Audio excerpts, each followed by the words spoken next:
Thank you, Dr. Duncan, for the invitation to join you all today. I just want to express my appreciation to the faculty, to the staff, to the students, to our partners from other institutions across the region for welcoming me here. Not only welcoming me here to the events today, but to the region as a whole. My family and I every day are humbled by the opportunity to serve you, to serve this region, and to help to advance the future of the region for generations to come.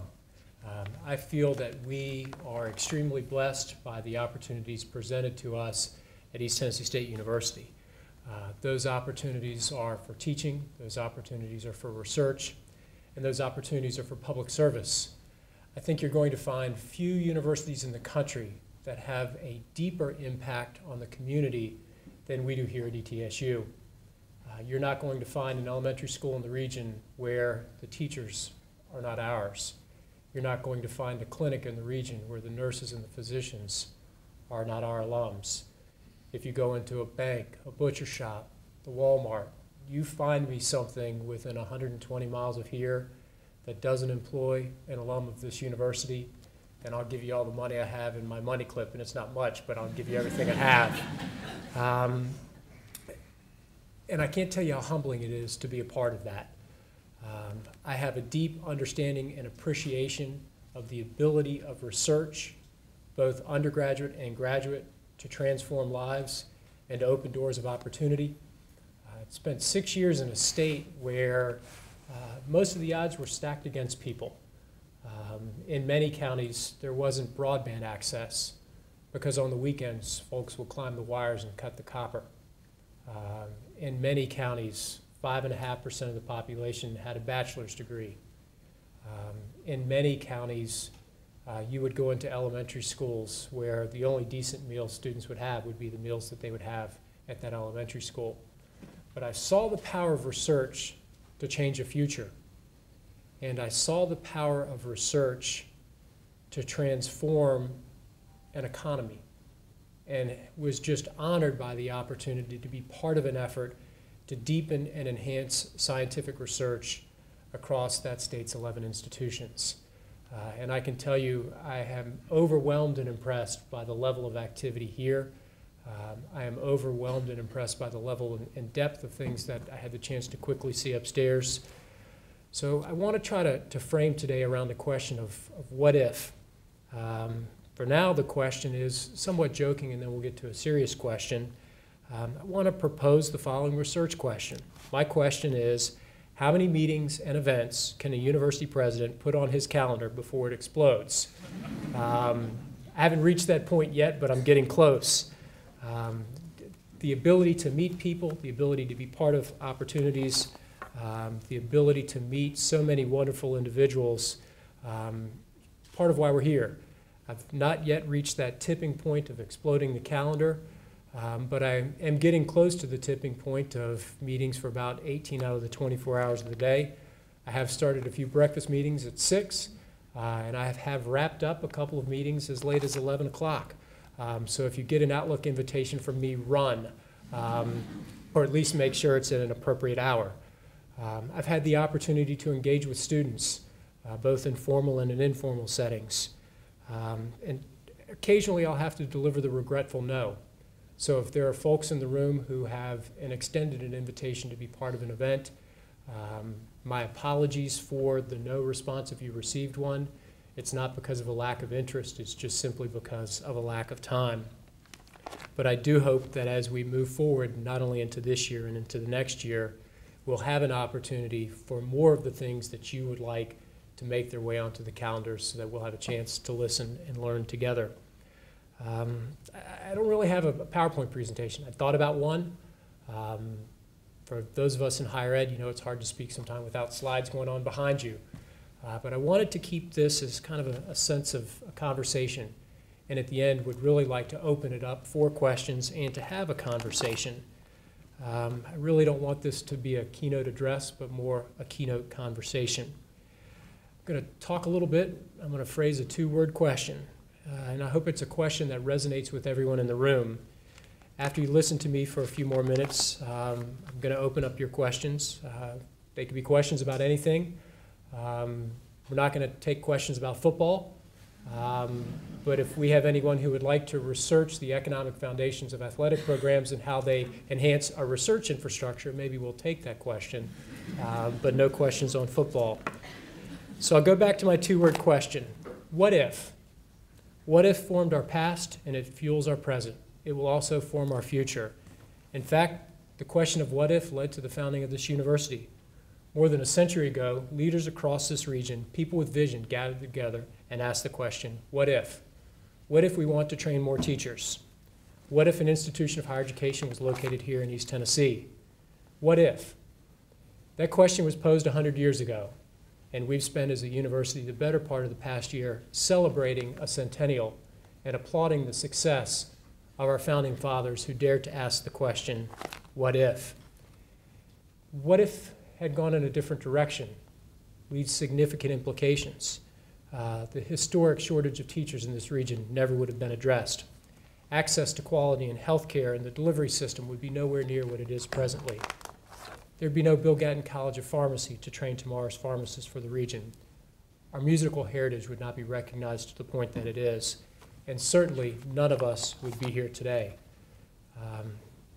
ETSU is a place where innovation's at our heart and our core. Our total research funding last year was $54 million, which, as many of you know, was more than a $5 million increase over the prior year. Our faculty are engaged in exciting and important research. And I'm going to read a little bit because I want to make sure I get this correct. But I want to stress the work that our research has done. Because quite often in Tennessee, folks think of research and they think of a school to our south with horrible-looking colors. Or they think of a school along the Mississippi River. They do not get a sense of the depth and the breadth of the research engine here in Johnson City. And having spent 6 years in the coal fields of West Virginia, I can compare our research activity to other institutions of similar size, scope, and complexity within the region. And I can assure you we are doing wonderful and amazing things here. And I want to share with you some of those examples. Through the research of Dr. Joel Hillhouse in the College of Public Health, teenagers are gaining a better understanding of the dangers of indoor tanning.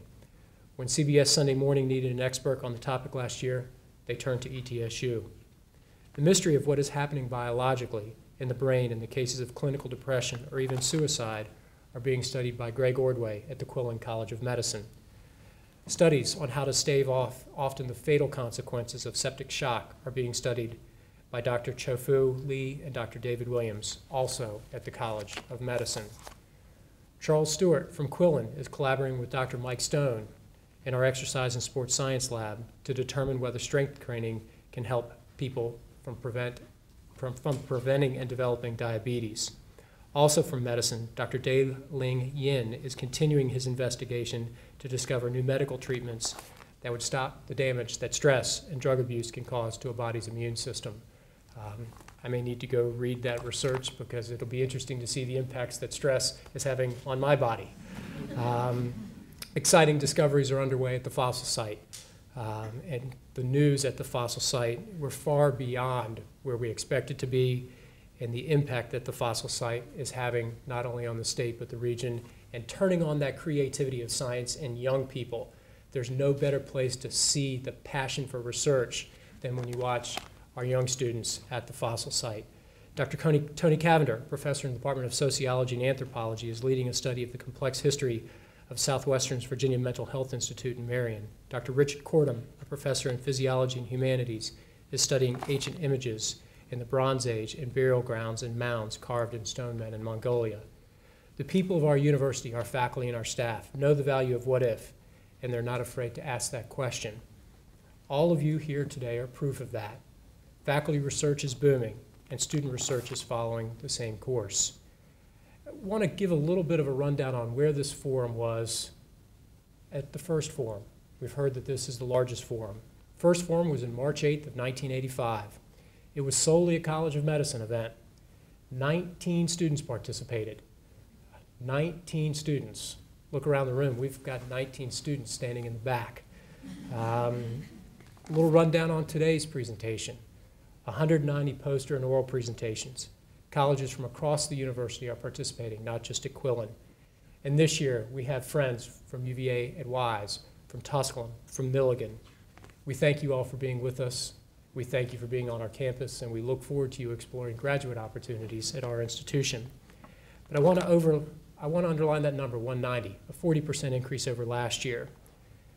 By my comparison of numbers, I'm not discounting the significance of the first research forum, because that first research forum laid the questions for where we are today.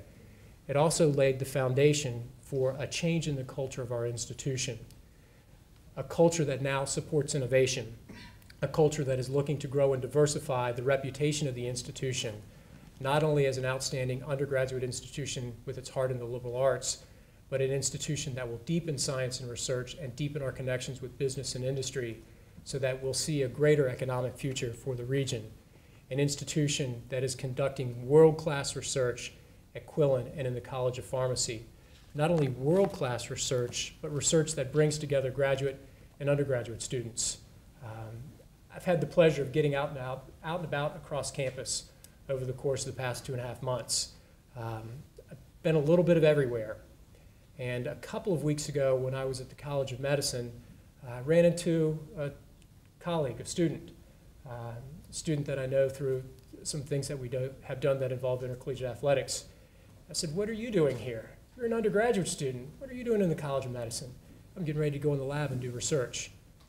I had a chance to be in a sim lab and watch our first-year medical students with undergraduate students engage in a hypothetical exercise of a heart attack and how you respond and how you react.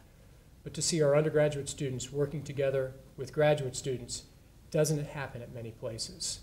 And for those of you who are undergraduates here, I cannot tell you how fortunate you are to have the opportunity as undergraduate students to research and study right next to first-year medical students, to research and study with the same faculty members that they came here to study under as graduate students.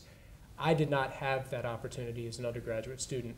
I might have if I'd have stayed in pharmacy, but I didn't get along so well with organic chemistry, and I ended up as a political scientist. But nonetheless, I did not have that opportunity to engage in research, multidisciplinary research that you all have here at East Tennessee State University. It's one of the things that makes us unique, and it's one of the things that I hope we can build on over time.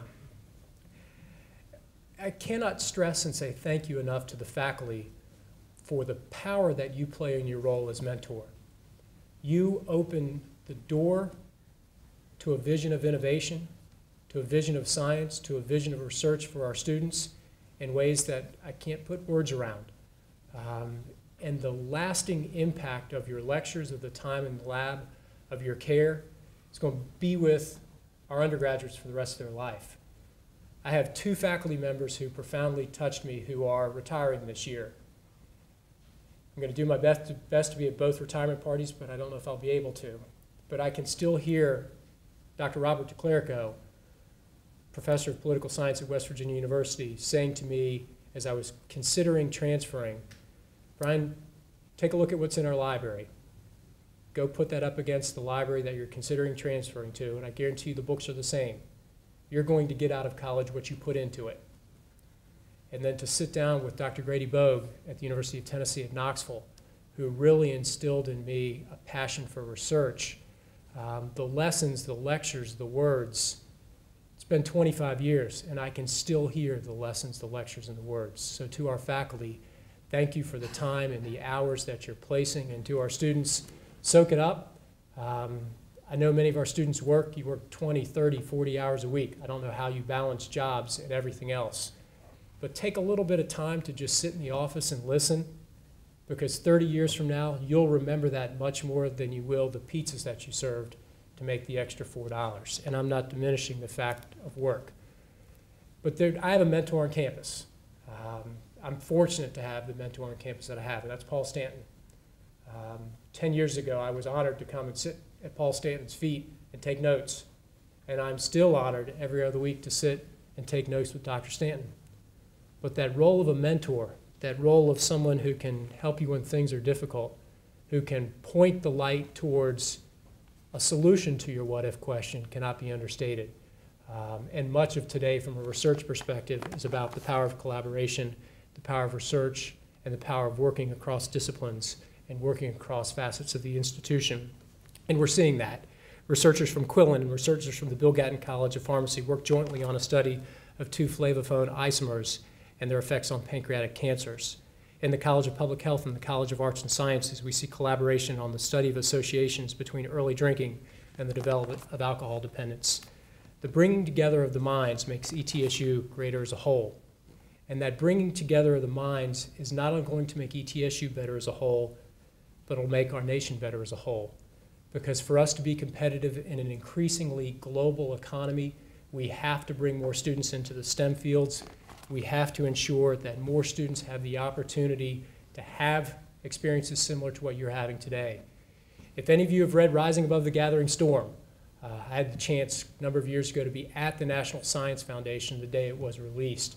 And it was a landmark report.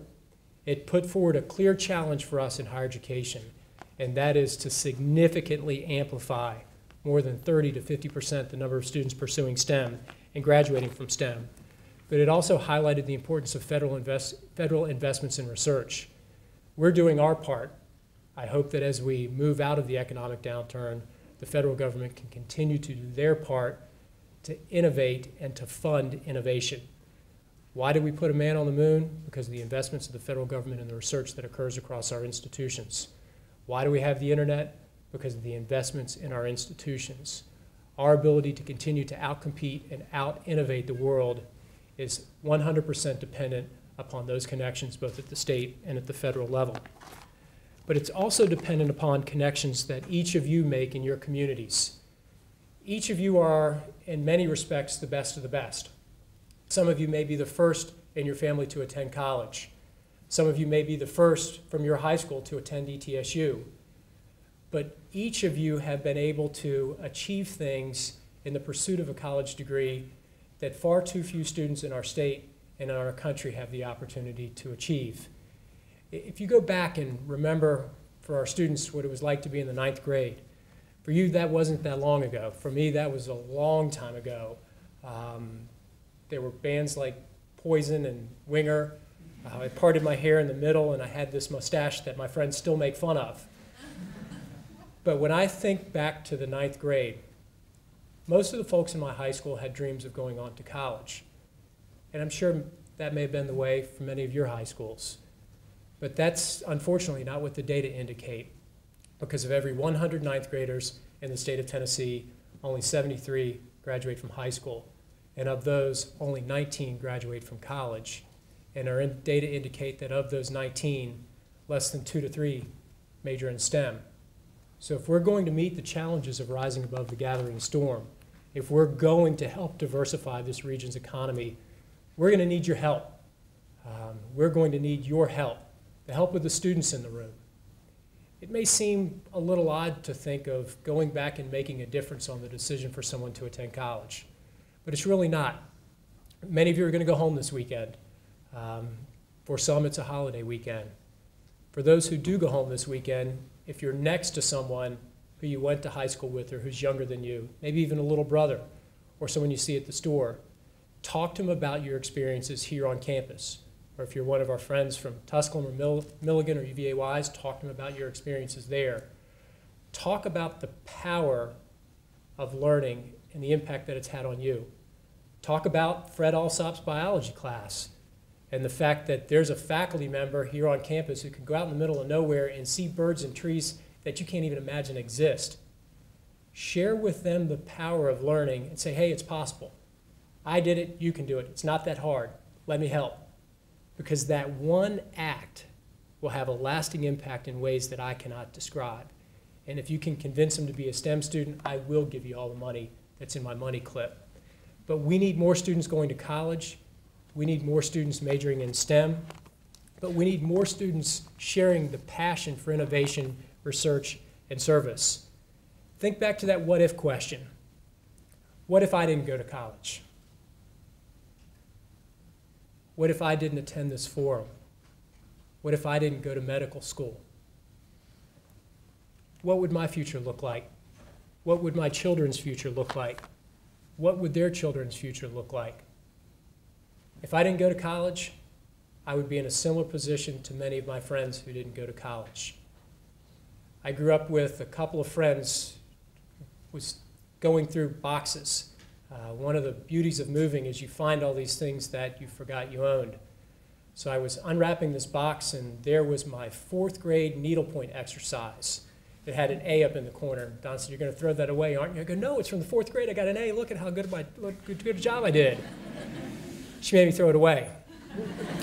But I started to think back as I looked at the pictures of students who were in that class with me.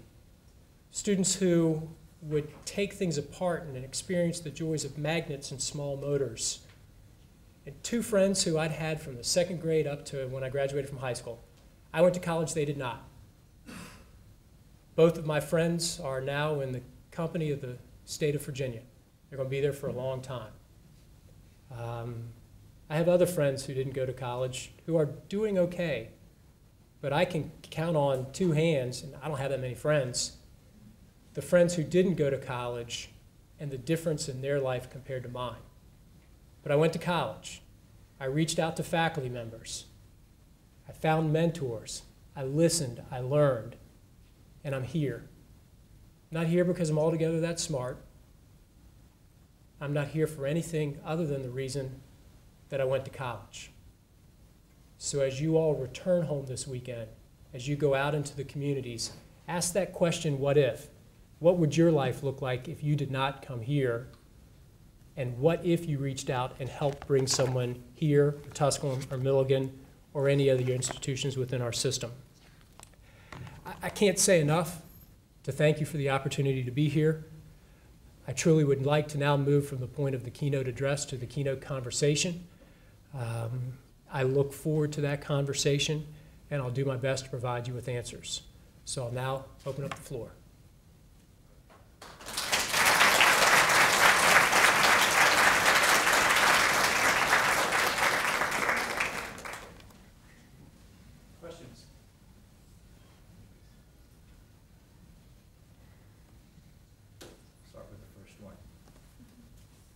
Discussed at previous meetings. I'd like to have your views on what you see as an institution. We're growing our research efforts here. We're moving up in the ladder of research-intensive university. How do you see that relating to our rich heritage as a premier academic institution, and how do those complement? Thank you for the question. The heart of any institution lies in its undergraduate curriculum. No institution can be an outstanding institution unless it has a significantly profound undergraduate curriculum. We have that. I don't think we often give ourselves credit for the pillars of excellence that exist across campus. Our ability to take that next step as an institution is predicated on maintaining the excellence, but moving forward from a research perspective, and that's across disciplines. My discipline has moved to higher education. The day that I received the phone call that my family and I had the opportunity to come home to East Tennessee, I was at a scholarly conference. The night before, I had moderated a session. I had done 2 panels with graduate students, and that next day I was going to present original research. Obviously, I didn't present the research because I had to turn around and get ready to come here. But my heart is within research. Our ability to move forward as an institution is predicated on our ability to expand our research portfolio, be that deepening the level of activity that occurs in the social sciences to deepening the activity that occurs in the hard sciences. And it's more than just research for research's sake. It's hopefully research that leads to economic development, patents, licenses, and business spin-offs. We have wonderful opportunities at the Innovation Lab and at Valley Brook. I had the great fortune of working with private business and industry to secure opportunities for faculty, staff, and private business to work together. We have some success, but our ability to secure external funds, be it from the state or from private business and industry, and our ability to move forward as an institution is predicated on deepening our research infrastructure, but particularly wrestling with the issue of research foundation versus research corporation. Are we here just to conduct research, or are we here to conduct research that potentially yields downstream business spinoffs? I don't know the answer to that question. I look forward to engaging in the discussions around that question of what if. But I firmly believe as does I feel the community, our faculty, and I know the Board of Regents, that for us to take that next step as an institution, it's maintaining our academic quality, but it's beginning to move with quicker speed into the area of research across all disciplines. I'm David Hurley from the Gannon College of Pharmacy, and I may get in trouble with my dean, but we'll be glad to let you into our next admitting class so you can finish your pharmacy. No strings attached.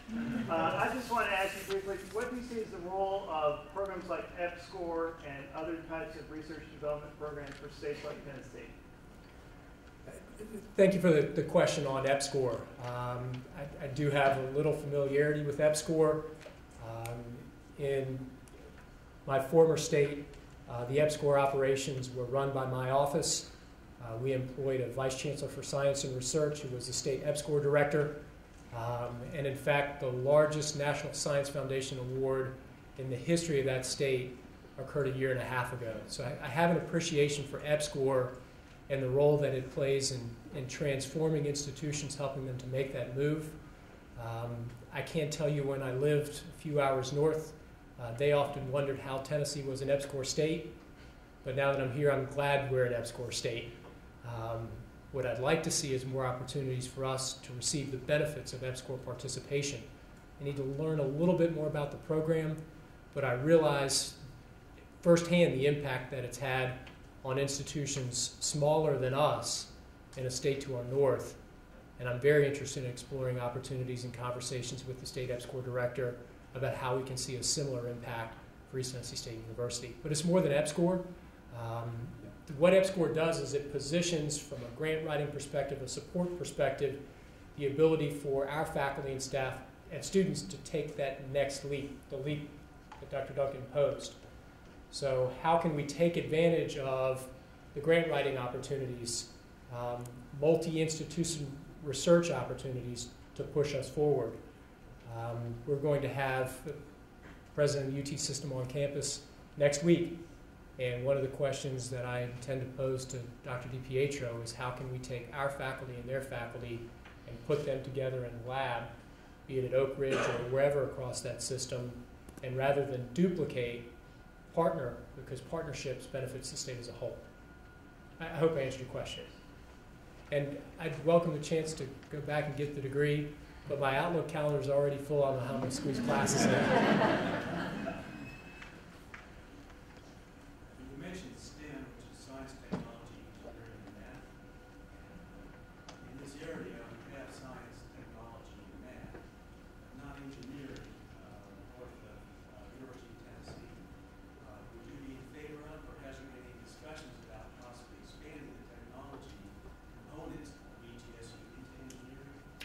I know we have engineering technology. I also realize the cost factors associated with a College of Engineering. In my former system, I watched an institution take a general engineering portfolio and move forward into a full-blown diversified ABET program. I've also watched an engineering institution struggle with enrollment and experience financial downturn. So I have a sense of the complications of the landscape. We will, as an institution, potentially here in the next month begin a campus-wide visioning effort. Where do we want to be at our 125th anniversary? Dr. Beller, at 75 in 1986, put forward a committee to create a vision for ETSU at the centennial. And I think we're close to beginning something similar here, and we'll announce that in the weeks to come. But within that visioning effort, examining what's the proper academic portfolio of programs that we should have. Should we look at engineering, dentistry, PhD in political science, MPA? I'm just having a little fun. But no, we'll look at it just as we'll look at anything that advances the institution. I have been in conversations with large employers in the area and asked that question. Do we need a College of Engineering in East Tennessee? The answers are mixed. Some folks say yes, others say no. I know the cost complications. I worked at THEC when Martin began the College of Engineering, much of it done in partnership with Goodyear, and I learned just earlier this week that Goodyear plant in Union City is closing, and what impact that will have on the College of Engineering in Martin, I don't know. But to answer your question, we'll look at that as well as we'll look at other programs. Whether or not that examination will yield the creation of a program, I do not know.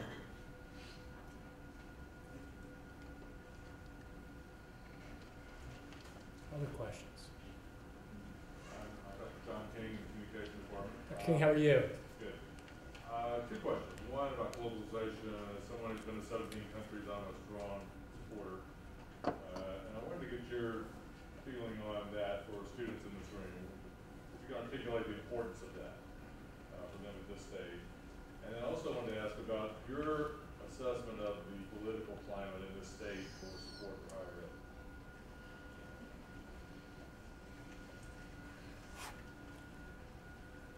I'll go with the internationalization question, since that's obviously the easier of the two. It's critical.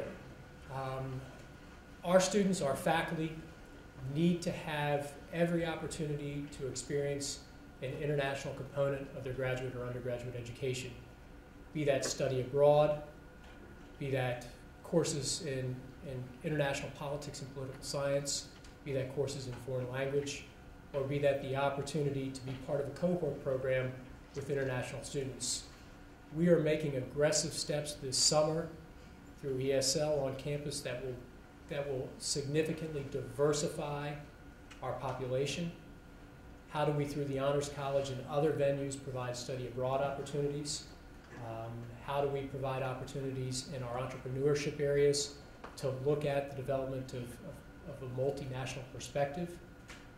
I have a close friend who works in the publishing area, and when he went to work for that company, all of the work was done domestically, both in terms of writing and in terms of printing. He now oversees 2,500 employees in India, and he spends 2 weeks out of the year with his family in the Northern Virginia area and the other 2 weeks in India. So the speed at which we compete, the manner at which we compete is international in focus. I think we're doing a lot of things well here, and as we move into this visioning process, I know front and center in that effort will be how do we deepen the international experiences that are provided for our students and for our faculty. Political climate. Let's just not say Tennessee. Let's talk across the nation at first, and then we'll dive into Tennessee. We're in a very different time as a nation than we, I think, have ever been. I mentioned the what if question here. What if George L. Carter had not donated the property to create this institution? But let's take it back a little bit farther. What if, as a nation, we hadn't invested in the Morrill Act? There would not be land-grant institutions across this country. What if, as a nation, we had not invested in the GI Bill? What if, as a nation, we had not invested in the Pell Program or in the research enterprise post-Sputnik? What if, as a nation, we said, we don't want to build community colleges. Higher education is only for the landed elite. At certain points in time, people had the courage and the vision to say, we're going to invest in our future. And unfortunately, I don't see that vision. Unfortunately, the folks in the room are knee-deep in debt, some in debt up to their eyeballs, some working 30 hours a week to have the opportunity to be at our campus. Many of you in the room didn't work 40 hours a week. You didn't graduate from college with $35,000 in debt because the people of this country invested in your education. That's not the case anymore. The people who are investing in this education, in this institution, are students who are paying the bill. What are we doing as a country? We're chopping the legs out of Pell. We took away summer Pell. Where we put our financial aid is in merit aid, which benefits the middle class, not those folks who need help the most. In 1973, there was a report by the Carnegie Foundation that stated 70 cents on the dollar of what it takes to support higher education should come from the people, 30 cents on the dollar from tuition and fees. Those numbers have been reversed. We've not talked about it. As a country, we've not had a conversation around, is it a public good or is it a private good? And we've not helped ourselves. When I go talk to high school students, I say, Go to college, because if you do, you'll earn $1 million more over the course of your lifetime. So to answer your question, now what's the political climate in state? I think better than it's ever been. We have a governor who understands the importance of higher education. He has made higher education a priority. He's invested in it. He's investing in capital for the first time in a long time, investing in salaries, maybe not to the extent that it was, but I'm confident that the governor has an appreciation that our ability to move forward as a state is predicated on investments in higher education. But there's a different expectation, and I apologize for the soapbox answer to your question. The expectation is different because the funding mechanism is different. When I enrolled in college, my parents dropped me off and my dad patted me on the back and said, "Good luck." And when you sat in orientation, there was the usual, look to your left, look to the right. If you don't study hard, those students aren't going to be here. I think we could afford that as a country when students, when they were not there, weren't straddled with debt. But the average student in the state of Tennessee borrows $4,500 a year. That does not include credit card debt. So if you're here for 2 years and something doesn't go well, you have $10,000 in debt and little to show for it. So how can we put support structures and mechanisms around our students, be it through cohort models or others, to maximize the opportunity for success? Because now to close the loop with your first question, if we're going to compete in an international economy, we need more people with degrees. There's a great piece of research by Anthony Carnevale at the Georgetown Institute, at Georgetown University, at the Institute for Public Policy, and I forget the rest of it, that examines the number of degrees that states have to produce to sustain their economy. Not to grow or diversify, but to sustain. So where I used to live, that number was 20,000 degrees, new, to sustain their economy. And that meant to keep pace at 50, not to fall any farther behind. So to compete internationally, we're going to have to put a greater accent on public support for higher education. I hope I answered your question. Yes, sir. How are you? Hi, good. Dr. Noland. As you said, ETSU is really a good university and they have great professors, students, and a nice library. And in my opinion, library is really important for the university because all the students do study there and a lot of students they do research there. And I love our university and the library, which I love. But there's a problem is I think the library, the open time is really short, especially during the weekend. I mean, they close on Friday at 6, Saturday close at 6, you know. And even what is more maybe confused, our gyms opens times longer than our library. I think it's a good thing to encourage people to work out, but it gives me a confusion like ETSU encourage us to work out more than study. So, a healthy mind makes for a healthy body, and likewise. Yeah, I think it's public health. I do know that health is really important. Yeah, I do understand. And first, thank you. Can we clone you and create this problem all over the campus? Folks who want to spend more time in the library. I just feel like I want to get some ideas. Like if we want to study, but I'm told like the university can provide us a better environment because I think the study environment is really important for us, for our students to do our study and do our research. And serious response to your question. Dr. Bach and the academic leadership of campus has examined the cost implications associated with extending the hours. There is a proposal sitting on my desk, and by the time you return for the fall semester, if you're here during the summer, I look forward to seeing you in the library. But we're going to extend the hours. We're going to extend the hours Monday through Friday, Saturday and Sunday. I cannot remember the particulars, but that's something that's working its way through the budget process. But we are going to extend the hours. There's a cost associated with it. We have 1 or 2 things to work out, but we're going to move in the direction you'd like for us to.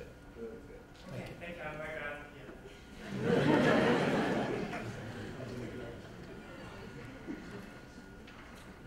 Yes, ma'am. My name is Jessica Lussford. I'm a non-traditional transfer student. I came here to ETSU and I'm now a senior. My question to you is, I came here to ETSU because of the federal funding, and I'm wondering how that landscape is changing as we are knocking down family housing and other I understand the question, but there's a couple parts to it. First, I share your passion for family. When you get out and listen to people, be it in the College of Medicine, pharmacy, education, meet with students, that family phrase resonates. One of the things that makes campus so special is the sense of a family environment. We provide resources for students through Little Bucks and others to ensure that students have the chance to go to class and their young children are looked after. I realize that there are concerns that we're taking some homes down on the way up to Buck Ridge, but from a code perspective, my understanding is that they're substandard, and the cost of renovation were not equivalent to the cost of where we are and the potential to bring new things online. So in order for us to move forward, sometimes you've got to move past the past. We did that once with the university's home. The home of the president was taken to the ground to make room for the library. And I know that that had to have been a difficult decision when it was made. The decision that was made to take a couple of places to the ground so that we can move forward was not made lightly, but it does not reflect moving away from the institution's commitment to family. So if there are folks that you're aware of who are being displaced and who do not have an option, tell them to come to my office and we'll do what we can to help them find an option. And this was not a surprise. My understanding is this had been articulated for the better part of a year and a half so that we gave families a chance to plan.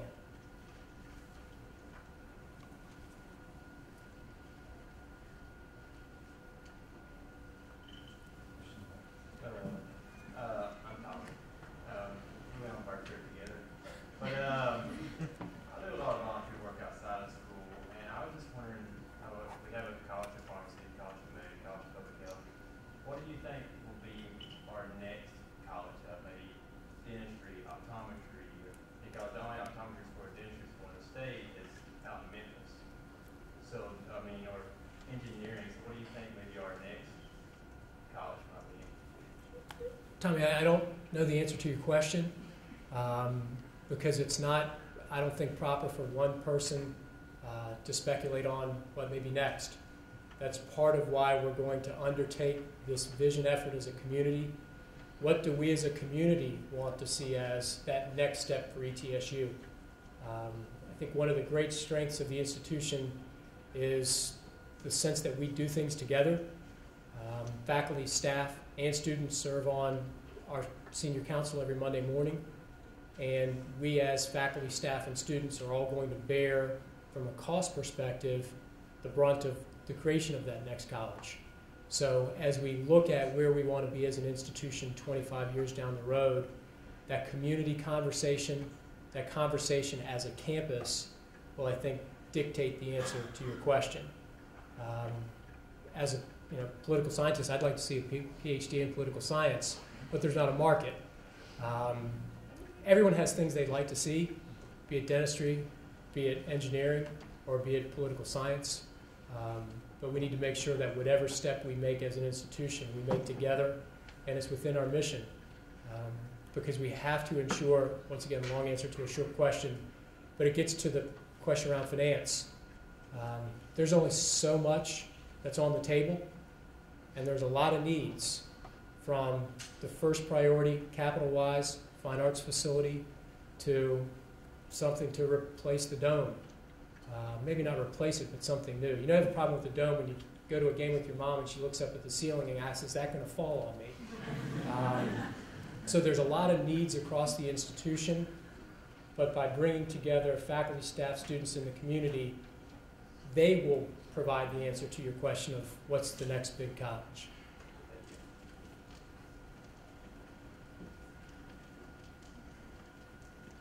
Others?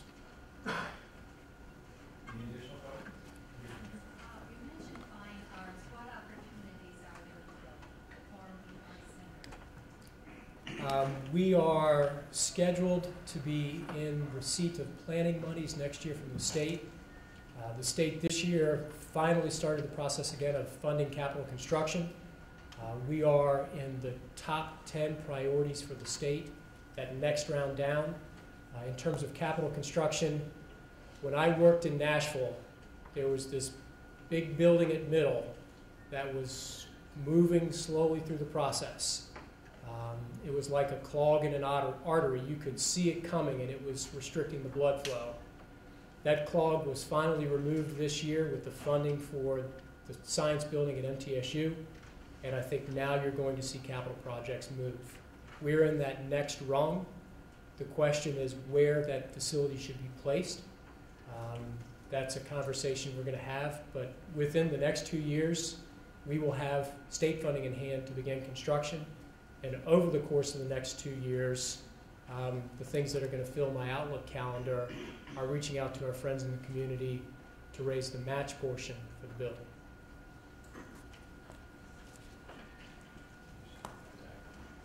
Zach Walls, College Pharmacy. Obviously, a lot of these issues come down to revenue. There are only a finite number of sources to revenue.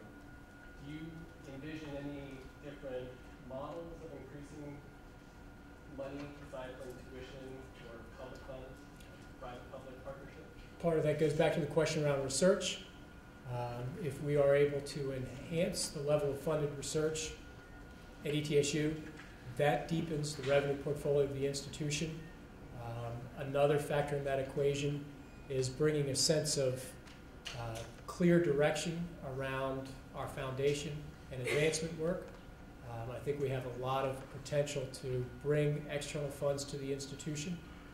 Another function of it, it's a whole lot harder now since the discussion around earmarks has changed. But federal support, philanthropic support, grants and contracts, externally sponsored research, and then support from the community. We may see a little bit from the state, particularly in terms of capital, but you're not going to see a massive influence of operating dollars, and we're pushing a little bit of a limit on tuition and fees. So it's more research, increased productivity around research, and then getting together as an institution with respect to advancement and fundraising, and going at it in a targeted manner. Now, what I would like to see, I don't know if it's possible, but it's possible in other states, is the state saying to institutions, we'll put some skin in the game. So we will create endowed chairs, and for every dollar that you raise, we'll match that with $1, and those funds are directed towards endowed chairs and programs that are within your mission. So I'm familiar with states that have put $50 million on the table and said to institutional presidents, you have 5 years to go out and raise that money and match it. Kentucky did that. It was called Bucks for Brains. They were so successful that they had 3 rounds of Bucks for Brains in Kentucky. And I'm aware of other states that have put dollar-for-dollar matches on the table. Whether or not that's possible here, I don't know. But there are other states looking at those ways to creatively diversify our revenue portfolio.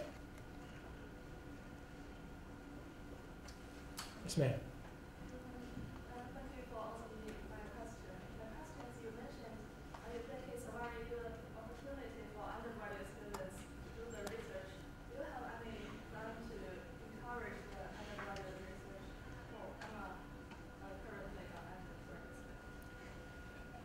I think we're doing a great deal to facilitate undergraduate research. Our ability to continue to do that work rests on our lab space and our faculty.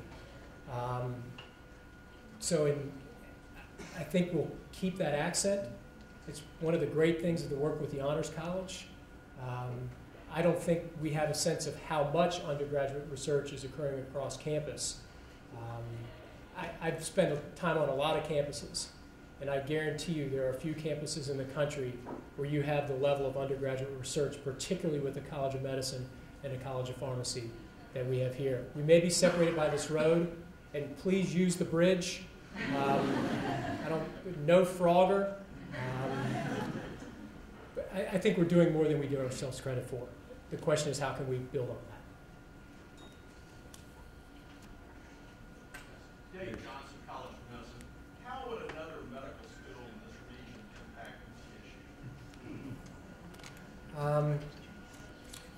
It'll be interesting to see if the resources are brought to bear to support an additional College of Medicine, particularly an allopathic College of Medicine. Most institutions who are looking to start new colleges, as you know better than I, go the O-School route.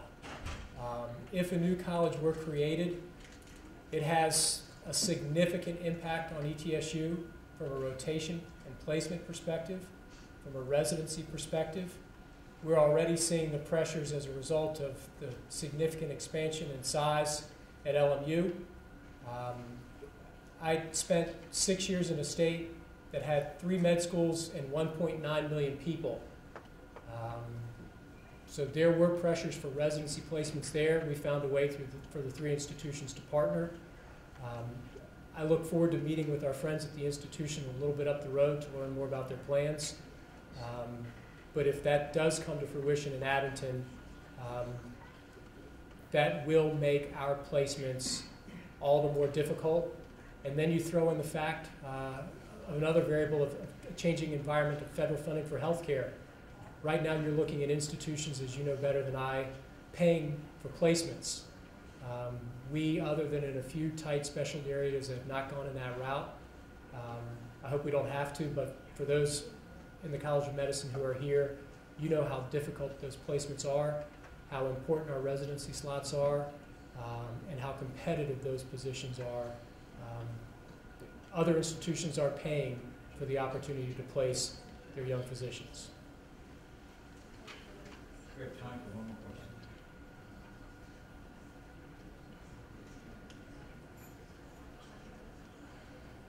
Then I'm going to pick someone out of the audience and have a question for them. His name is Hyde in What's your major? What made you choose ETSU?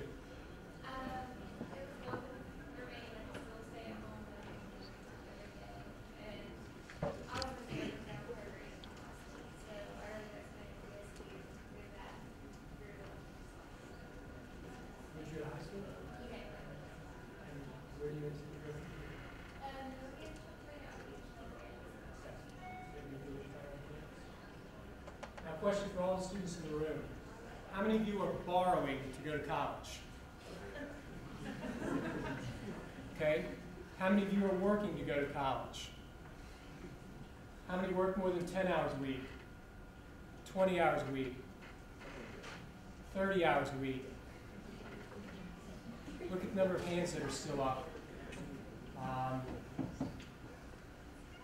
Thank you all for the time and investment that you make.